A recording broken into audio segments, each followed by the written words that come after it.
Hello बच्चों, कैसे हैं आप सब। मैं संतोष वर्मा। आप लोगों ने पिछला वीडियो संकरण से रिलेटेड देखा था।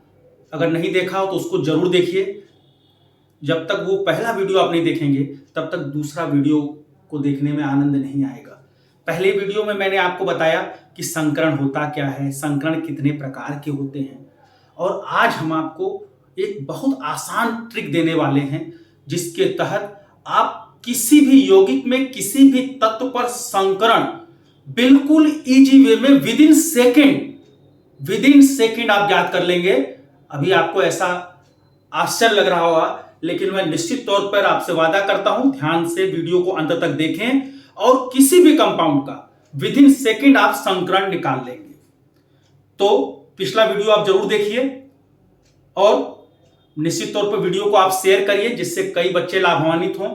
और ध्यान से अब वीडियो को बिल्कुल जो है ध्यान से देखिए, कैसे हम लोग संकरण किसी यौगिक में किसी तत्व पर संकरण कैसे ज्ञात करते हैं। कुछ इसके लिए हमने कुछ नियम बनाए हैं, उस नियम को आप ध्यान से देखें। पहला रूल क्या है, आप बाह्य कोश में उपस्थित कुल इलेक्ट्रॉन ज्ञात कर लेंगे। कोई भी यौगिक दिया होगा जिसमें आपको संकरण सेंट्रल एटम्स पर फाइंड आउट करना होगा, तो सबसे पहले आप क्या करेंगे कि उस यौगिक में जो भी एलिमेंट हैं, जो भी परमाणु हैं, उनके बाह्य कोश में जो इलेक्ट्रॉन उपस्थित होते हैं उनको आप ऐड कर लीजिएगा। बाह्य कोश में उपस्थित कुल इलेक्ट्रॉन आप ज्ञात कर लीजिएगा। फिर दूसरा रूल क्या कहता है कि यदि कुल इलेक्ट्रॉन 1 से 8 के बीच में 1 से 8 तक आते हैं तो आप 2 से भाग दे दीजिएगा। यदि कुल इलेक्ट्रॉन 2, 3, 4, 5, 6, 7 1 से 8 के बीच में आता है तो आप 2 से भाग दे दीजिएगा। यदि कुल इलेक्ट्रॉन 9, 10, 11 मतलब 8 से अधिक आता है तो 8 से दे दीजिएगा भाग। क्लियर, 9, 10, 11 इस तरह से, मतलब 8 से अधिक अगर इलेक्ट्रॉनों का सम आ जाता है तो आप 8 से डिवाइड कर दीजिएगा।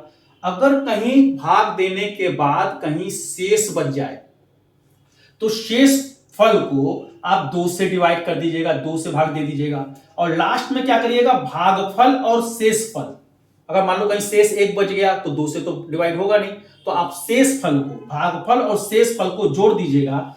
इस जोड़ने से आपको मिल जाएगा कि संकरण में कितने ऑर्बिटल पार्टिसिपेट कर रहे हैं, संकरण में कितने ऑर्बिटल भाग ले रहे हैं। अगर ऑर्बिटलों की जो संख्या है अगर 2 आती है तो आप कौन सा संकरण लिखेंगे, sp। अगर 2 ऑर्बिटल संकरण में पार्टिसिपेट कर रहे हैं तो कौन सा संकरण होगा, sp। अगर 3 ऑर्बिटलों की संख्या अगर 3 आती है, 3 ऑर्बिटल अगर संकरण में पार्टिसिपेट कर रहे हैं, भाग ले रहे हैं, तो कौन सा संकरण बताएंगे, s, एक pa, sp2। 4 ऑर्बिटल अगर संकरण में पार्टिसिपेट करेंगे तो sp3 हो जाएगा। 5 करेंगे तो sp3d, और 6 ऑर्बिटल अगर आते हैं तो sp3d2 हो जाएगा, और 7 आएंगे तो sp3d3 हो जाएगा। तो कुछ करना नहीं है, बिल्कुल आसान है। कोई भी यौगिक आपको दिया होगा उसमें किसी भी सेंट्रल एटम, ठीक है, मध्य परमाणु जिसको बोलते हैं, ठीक है, उस पर अगर हमको संकरण निकालना है तो सबसे पहले जो भी उसमें तत्व हैं, उस यौगिक में जो भी परमाणु हैं, उनके बाह्य कोश के इलेक्ट्रॉन को आप देख लीजिए। सभी इलेक्ट्रॉनों को आप जोड़ दीजिए। जोड़ने के बाद यदि कुल इलेक्ट्रॉन 1 से 8 के बीच में रहता है, 1 से 8 आता है तो 2 से भाग दे दीजिएगा। 8 से अगर अधिक इलेक्ट्रॉनों की संख्या आती है तो 8 से डिवाइड कर देंगे। ठीक, अगर कहीं शेष बच जाता है तो 2 से भाग दे देंगे। आखिरी में भागफल और शेषफल को जोड़ देंगे। इससे आपको ऑर्बिटलों की संख्या पता चल जाएगी। और अगर ऑर्बिटल 2 आते हैं तो sp संकरण, 3 आता है तो sp2, 4 आता है तो sp3, 5 आता है तो sp3d, और फिर sp3d2, और 7 आएगा तो sp3d3। तो चलिए अब हम लोग प्रश्न लिया जाए। जैसे बिल्कुल सिंपल सा क्वेश्चन स्टार्ट करते हैं। आपको सबसे पहले हमने पूछा अमोनिया में, अमोनिया का फार्मूला बोलो भाई, NH3। अमोनिया में नाइट्रोजन पर कौन सा संकरण होगा, अमोनिया में नाइट्रोजन पर कौन सा संकरण होगा। कुछ मतलब बहुत आसान तरीका है, अभी 1-2 आप करेंगे फिर प्रैक्टिस करते हैं, बहुत जल्दी फिर बताएंगे। तो सबसे पहला रूल क्या बताए थे आपको, बाह्य कोश में उपस्थित कुल इलेक्ट्रॉन ज्ञात कर लो। तो बोलो भाई नाइट्रोजन के बाह्य कोश में कितने इलेक्ट्रॉन होते हैं, नाइट्रोजन का एटॉमिक नंबर 7, और बाहरी कक्षा में कितने इलेक्ट्रॉन होते हैं, 2, 5। इसका इलेक्ट्रॉनिक विन्यास करिए 7 का 2, 5, मतलब नाइट्रोजन के बाहरी कक्षा में 5 इलेक्ट्रॉन होते हैं। क्लियर? हाइड्रोजन के पास कितने इलेक्ट्रॉन होते हैं? 1। और यहाँ पर कुल कितने हाइड्रोजन है? 3। तो कुल इलेक्ट्रॉन 3 हो गए। तो बताओ टोटल इलेक्ट्रॉन कितने आ गए? 8। पहला पॉइंट वाला ही था, वाह्य कोश में उपस्थित कुल इलेक्ट्रॉन ज्ञात करो। ठीक, अगर कुल इलेक्ट्रॉन 1 to 8 आता है तो किससे डिवाइड करेंगे? 2 से। तो 8 आ गया बेटा, तो 2 से आप भाग दे दीजिए, 2 4 जा 8, 4 आ गया। शेष तो बचा नहीं, पूरा पूरा कट गया भाई। ठीक, शेष तो बचा नहीं, अगर शेष बता तो 2 से भाग देते, शेष तो 0 हो गया। तो केवल भागफल कितना आ रहा है? 4। मतलब संकरण में कितने ऑर्बिटल भाग ले रहे हैं? 4। क्लियर? अगर संकरण में 4 ऑर्बिटल भाग ले रहे हैं तो बच्चों बोलो कौन सा संकरण होगा? sp3। 4 ऑर्बिटल मतलब देखो, एक s और 3 p। तो बताओ इस संकरण अमोनिया में नाइट्रोजन पर कौन सा संकरण है?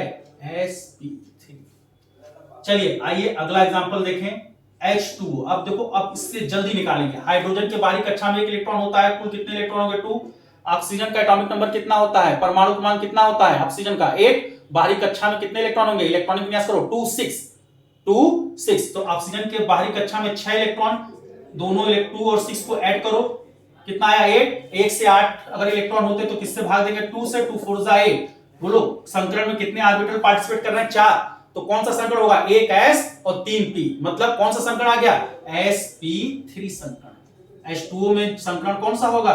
sp3 संकरण। बिल्कुल क्लियर? आइए नेक्स्ट एग्जांपल देखें। हमने बात किया BeCl2, बेरिलियम क्लोराइड में बेरिलियम पर कौन सा संकरण होगा? यहां सेंट्रल एटम ऑक्सीजन है। बेरिलियम का एटॉमिक नंबर कितना होता है? Hydrogen, helium, lithium, beryllium, atomic number 4। Valence shell 4 का इलेक्ट्रॉनिक विन्यास करो तो वैलेंस सेल में कितने इलेक्ट्रॉन होंगे बेरिलियम के? 2। क्लियर? और क्लोरीन, क्लोरीन क्या? हैलोजन। अच्छा एक बात याद कर लो, हैलोजन जो होते हैं, fluorine, chlorine, bromine, iodine, halogen जो होते हैं इनके बाहरी कक्षा में 7 इलेक्ट्रॉन होते हैं। बहुत दिमाग लगाने की जरूरत नहीं है, हैलोजन याद कर लो बेटा कि हैलोजन कोई भी हो, फ्लोरीन, क्लोरीन, ब्रोमीन, आयोडीन, बाहरी कक्षा में 7 इलेक्ट्रॉन होते हैं। नोबल गैस आ गया, अक्री गैस। हाइड्रोजन के बाद हीलियम, हीलियम से नीचे जितने होंगे सब नोबल गैस होंगे। तो helium, neon, argon, krypton, xenon और रेडॉन। हीलियम को छोड़ दिया जाए तो मतलब जो भी बचे, neon, argon, krypton, xenon, radon, सबके बाहरी कक्षा में 8 इलेक्ट्रॉन होते हैं। तो 2 चीज तो कायदे से याद कर लो, क्या? कि हैलोजन, फ्लोरीन, क्लोरीन, ब्रोमीन के बाह्य कोश में 7 इलेक्ट्रॉन होते हैं। अक्री गैसें, अक्री गैसें का मतलब उत्कृष्ट गैसें जो हैं, अब उनको उत्कृष्ट गैसें कहा जाता है। हीलियम को छोड़ दिया जाए तो बचा क्या? नियॉन, आर्गन, क्रिप्टॉन, जीनॉन और रेडॉन। सभी के आउटर मोस्ट शेल में बाहरी कक्षा में 8 इलेक्ट्रॉन होते हैं। चलिए देखा जाए, बेरिलियम के बाहरी कक्षा में 2 इलेक्ट्रॉन। क्लोरीन, क्लोरीन हैलोजन है तो फट से याद आ गया, 7 इलेक्ट्रॉन होते हैं। और यहाँ पे कितने क्लोरीन है? 2। तो 7 दूनी 14, 14 2 16। बताओ भाई, अगर 1 से 8 इलेक्ट्रॉन आता तो 2 से भाग देते, इससे ऊपर इलेक्ट्रॉन आ जाए 9 10 11 12 तो 8 से भाग देंगे। तो 8 2 जा कितना हुआ? 16। तो बोलो नंबर ऑफ ऑर्बिटल कितने आ गए? 2। कौन सा संकरण आ गया? sp। बोलो भाई, BeCl2 में बेरिलियम पर कौन सा संकरण निकाला बेटा आपने? sp। चलिए कुछ नेक्स्ट एग्जांपल देखा जाए, XeF2। बिल्कुल उम्मीद करते हैं बिल्कुल अच्छी तरह से आप समझ रहे होंगे। XeF2, XeF2 xenon difluoride. यह देखो XeF2। चौथा एग्जांपल ले रहे हैं, जिनॉन डाइफ्लोराइड। बिल्कुल घबराने की जरूरत नहीं, जिनॉन अक्री गैस है, उत्कृष्ट गैस है। और उत्कृष्ट गैसों के बाहरी कक्षा में अभी बता दिए थे तुरंत। बोलो भाई कितने इलेक्ट्रॉन होते हैं? आपको एटॉमिक नंबर भी याद करने की जरूरत नहीं। यहाँ पर जिनॉन का कितने होते हैं बाहरी कक्षा में? 8। Halogen, fluorine, chlorine, bromine, iodine 7। 7 दूनी 14, 14 8 कितना हुआ बेटा? 22। अगर 8 से अधिक इलेक्ट्रॉन आता है, इलेक्ट्रॉन का जो सम है, योग है, 8 से अधिक आता है, बोलो भाई किससे डिवाइड करेंगे? 8 से। तो भैया 8 से डिवाइड करो, पूरा पूरा तो कट नहीं रहा है तो आप अलग से डिवाइड कर लो, ऐसे कर लो। 8 2 जा 16, रिमाइंडर कितना बचा? शेष कितना बचा? 6। अगर कहीं शेष बच जाए तो हमने बताया आप 2 से डिवाइड कर लो, 2 3 जा 6। अब बोलो भाई शेष तो बच नहीं रहा, केवल भागफल बोलो, ये 3 है ये 2 है, तो भागफल और शेषफल को जोड़ेंगे, शेष तो बचा नहीं, तो भागफल टोटल कितना आ गया? 5। अब बताओ बेटा, अगर 5 आ गया भागफल तो कौन सा संकरण होगा? sp3d। sp3d। बिल्कुल क्लियर हो गया बेटा। चलिए नेक्स्ट एग्जांपल लेते हैं, XeF4 कह देता, देखो कितना आसान हो गया। अब और जल्दी निकालो, XeF4 अक्री गैसों के बाहरी कक्षा में 8 इलेक्ट्रॉन, हैलोजन में 7, 7 चौका 28, 28 और 8 बोलो, 28 2 30, 6 36, 8 से डिवाइड कर लो भाई, 8 चौका 32, कितना शेष बचा 4। अगर शेष बचता है तो कितने से डिवाइड करेंगे 2 से, 2 2 जा 4, बोलो भाई 4 और 2 6, कुल ऑर्बिटल 6 हो गए। कौन सा संकरण हुआ sp3, 4 हो गया, बोलो भाई 6 होगा तो sp3d2। तो क्या सीखे, जिनोन के बारीक कक्षा में 8 इलेक्ट्रॉन, हेलोजन में 7, 7 चौका 28, 28 8 जोड़ो बेटा, 28 2 30, 30 और 6 36। अगर इलेक्ट्रॉन 8 से अधिक है तो 8 से डिवाइड किया, 8 चौका 32, बोलो शेष कितना बच रहा है 4। अगर शेष बच जाए तो 2 से भाग देंगे, तो 2 2 जा 4, शेष अब खत्म हो गया, कैंसिल हो गया। अब 4 और 2 6, भागफल कितना आया 6, ठीक, भागफल शेषफल 0 है, भागफल कितना आ गया 6, मतलब ऑर्बिटलों की संख्या 6 और 6 ऑर्बिटल होंगे तो हाइब्रिडेशन sp3d2। नेक्स्ट देखो बेटा एग्जांपल, ये सब बहुत इंपॉर्टेंट एग्जांपल आपको बता रहे हैं। अगला देखो पांचवा XCO3, क्या लिखा हमने XCO3, जिनॉन ट्राइऑक्साइड। तो जिनॉन के बाहरी कक्षा में 8 इलेक्ट्रॉन, ऑक्सीजन के बाहरी कक्षा में कितने इलेक्ट्रॉन होते हैं 6। ऑक्सीजन का एटॉमिक नंबर परमाणु क्रमांक 8 2 6, तो 6 3 जा 18, 18 और 8 जोड़ो बेटा, 18 2 20, 6 26, कितने से भाग दोगे 8 से, तो बोलो भाई 8 3 जा 8 3 24, कितना शेष बचा 2। अगर शेष बचता है तो 2 से भाग दे देंगे, क्लियर। 3 और 1 4, बोलो भैया कौन सा संकरण आ गया, 4 है तो कौन सा संकरण होगा। अगर ऑर्बिटलों की संख्या 4 आ रही है तो कौन सा संकरण होगा sp3। चलो भाई ईमानदारी से बताओ समझ में आ रहा है कि नहीं, आप कमेंट करके लिखेंगे, ठीक। कहीं अगर डाउट हो तुरंत आप क्वेश्चन लिखिए, निश्चित तौर पे आपको जो है उसका हल भेजेंगे। sp3 संकरण। चलिए आयन का भी कुछ बता देते हैं आपको, कुछ आयंस की, बिल्कुल घबराने की जरूरत नहीं है। जैसे मान लो हमने पूछा, अगला एग्जांपल देखा जाए NH4+। अब ये चाहे वो कैटायन हो चाहे एनायन हो, सेंट्रल एटम पर हाइब्रिडेशन चेक करना है। NH4+ में N पर कौन सा हाइब्रिडाइजेशन होगा, बता सकते हैं आप। NH4+ में नाइट्रोजन पर कौन सा संकरण होगा, तो बेटा रूल वही है। पहला काम क्या है, बाहरी कक्षा के इलेक्ट्रॉन आप देखिए, सबको जोड़ दीजिए, फिर जो रूल बताएं उसको फॉलो करिए। तो नाइट्रोजन के बाहरी कक्षा में कितने इलेक्ट्रॉन होते हैं 5, एटॉमिक नंबर कितना होता है 7 2 5, हाइड्रोजन में 1 4 हो जाएगा। अगर प्लस है तो एक इलेक्ट्रॉन कम कर, जो कुल इलेक्ट्रॉन है उसमें प्लस है तो कम कर देंगे। भाई प्लस कब आता है, जब एटम इलेक्ट्रॉन लूज करता है। तो प्लस मतलब इसने एक इलेक्ट्रॉन लूज कर दिया होगा हाइड्रोजन ने, तो एक इलेक्ट्रॉन कम कर दो यार, 5 4 9, 9 में से एक घटा दो बेटा 8 आ जाएगा। 1 से 8 होगा तो 2 से भाग देंगे, 2 4 जा 8, 4 आ गया। 4 का मतलब कौन सा संकरण, sp3 संकरण। बिल्कुल क्लियर।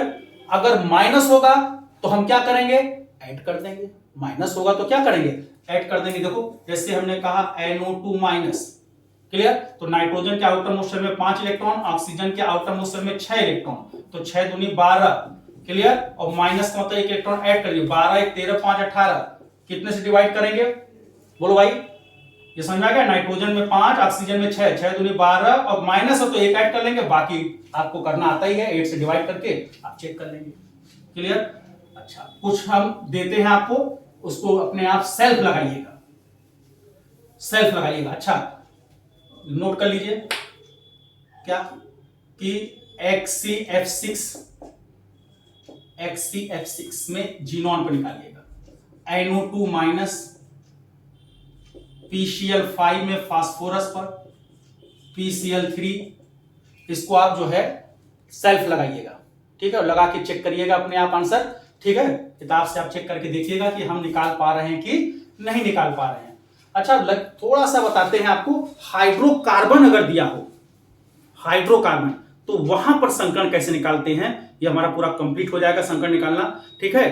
थोड़ा सा जो है 2 मिनट का और वीडियो लगेगा, उसमें हम ये कंप्लीट कर देंगे कि हाइड्रोकार्बन में कार्बन पर संकरण कैसे निकालते हैं। बिल्कुल आसान तरीका है। देखो ये सब तो अकार्बनिक यौगिक थे, अगर कोई कार्बनिक यौगिक में कोई हाइड्रोकार्बन दिया हो तो उसका संकरण कैसे निकालते हैं, ध्यान से देखिए। जैसे मान लो हमने आपसे पूछा कि ये कोई कंपाउंड है CH3CH+CH2, इसमें हमने कार्बन पर नंबरिंग कर ली 1 2 3। मैंने पूछा C1 और C2 पर कौन सा संकरण है, C2 और C3 पर। ये पहला कार्बन, ये दूसरा कार्बन, ये तीसरा, नंबरिंग कर ली, चाहे इधर से करो चाहे उधर से, उससे मतलब नहीं आपको। क्वेश्चन हमारा क्या पूछ रहा है कि पहले और दूसरे कार्बन पर कौन सा संकरण है, दूसरे और तीसरे कार्बन पर कौन सा संकरण है। देखो भाई, अगर हाइड्रोकार्बन है, ऐसे यौगिक जो केवल कार्बन और हाइड्रोजन से मिलकर बने होते हैं, compound having only carbon and hydrogen, ऐसे यौगिक जो कार्बन और हाइड्रोजन से केवल मिलकर बने होते हैं वो हाइड्रोकार्बन कहलाते हैं। क्लियर? पढ़ा था आपने कि ये संतृप्त हाइड्रोकार्बन होता है, असंतृप्त हाइड्रोकार्बन होता है। अगर सिंगल बॉन्ड से कार्बन एक दूसरे से अटैच्ड है तो संतृप्त हाइड्रोकार्बन होगा।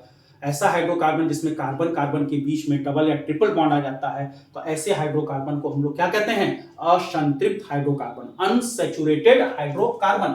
अब देखो भाई, अगर हमको इस पहले कार्बन पर संकरण देखना है तो सिग्मा बॉन्ड, आप देखो अगर हाइड्रोकार्बन का कोई केस आ गया, केवल आप सिग्मा बॉन्ड काउंट कर लो। सिग्मा बॉन्ड कैसे काउंट करो, बिल्कुल टेंशन नहीं।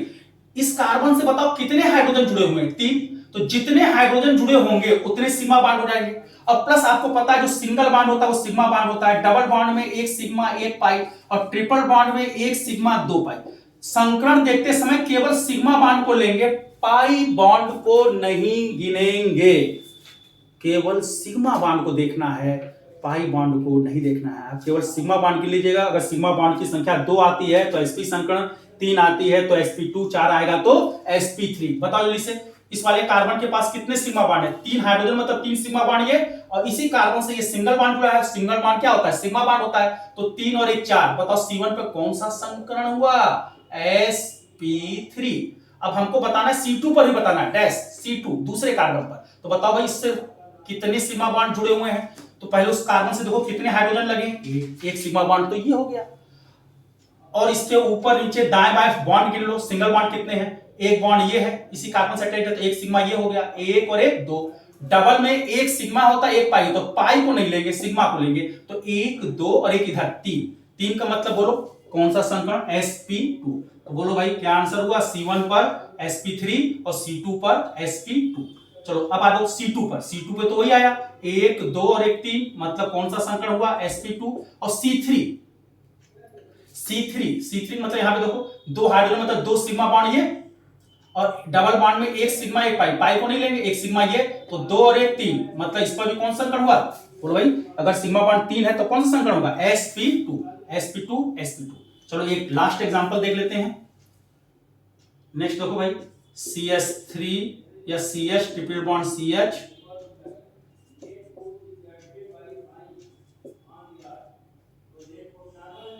यहां डबल बॉन्ड डाल देते हैं। बिल्कुल चाहे जितना बड़ा हो, बिल्कुल घबराने की जरूरत नहीं है, वो नंबरिंग करेगा, आपको नंबरिंग करने की जरूरत नहीं है, वो पूछेगा। मान लो मैंने क्वेश्चन पूछा C1 और C2 पर बताओ, C2 और C4 पर संकरण बताओ, तो C1 C3 पर अपने आप निकालिएगा।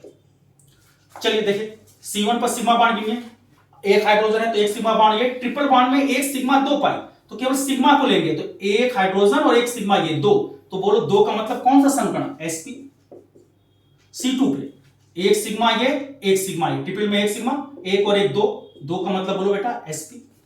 अगर सिग्मा बॉन्ड की संख्या 2 आती तो कौन संकरण लिखेंगे, sp।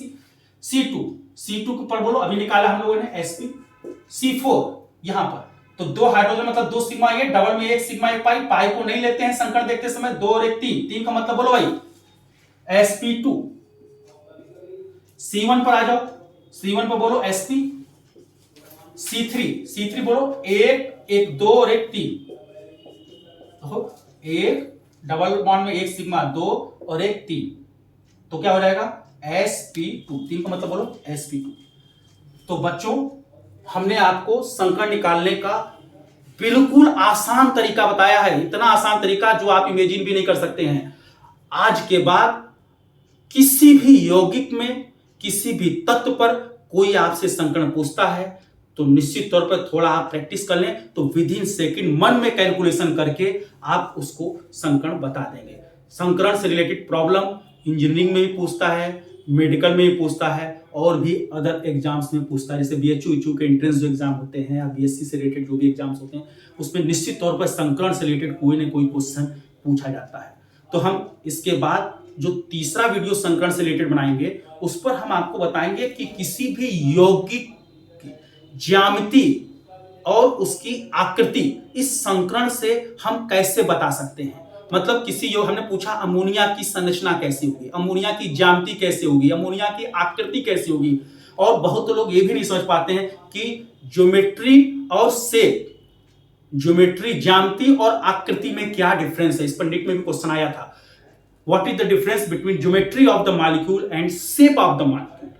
मतलब किसी भी यौगिक की ज्यामिति कैसे देखेंगे, किसी यौगिक की आकृति कैसे देखेंगे, इसी संकरण के आधार पर। तो जब आप संकरण निकालने में बिल्कुल परिपक्व हो जाएंगे तो ज्यामिति और आकृति देखना विद इन अ सेकेंड का काम रह जाएगा, जो हम आपको नेक्स्ट वीडियो में बताएंगे। और हमारे चैनल द स्टार क्लासेस को बच्चों आपसे बहुत उम्मीदें हैं, अधिक से अधिक सब्सक्राइब करें, अधिक से अधिक शेयर करें, ताकि इसका लाभ सभी लोगों को मिल सके। Thank you.